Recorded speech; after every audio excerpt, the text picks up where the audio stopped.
Hello everyone, আবার আপনাদের সামনে নতুন একটি ভিডিও নিয়ে হাজির হলাম। আজকে আমরা আলু বেগুন দিয়ে ইলিশ মাছের পাতলা ঝোল রান্না করবো। তো প্রথমে আমরা কালো জিরা দিয়ে দিচ্ছি তেলের ভিতরে, তারপর আলু বেগুন একসাথে দিয়ে সুন্দর করে নেড়ে চেড়ে নেব। তো একটু হালকা লবণ দিয়ে দিলাম। এখন আমরা সুন্দর করে ভেজে নেব।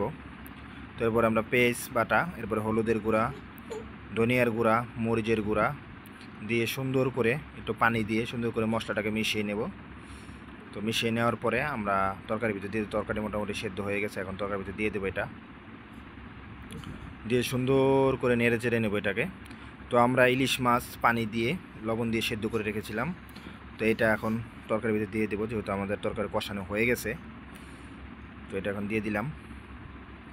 তো আমরা আর এক্সট্রা কোনো পানি ব্যবহার করব না, এটাই আমাদের ঝোলের কাজ করবে। তো দিয়ে সুন্দর করে নেড়েচেড়ে নিলাম। তো এখন আমরা দিয়ে দিলাম টমেটো, 2 থেকে 3টি কাঁচামরিচ। তো আমাদের রান্না মোটামুটি ইনশাআল্লাহ শেষ পর্যায়ে। যদি আমাদের ভিডিওটি ভালো লাগে, অবশ্যই আপনারা আমাদের চ্যানেলটি সবাই সাবস্ক্রাইব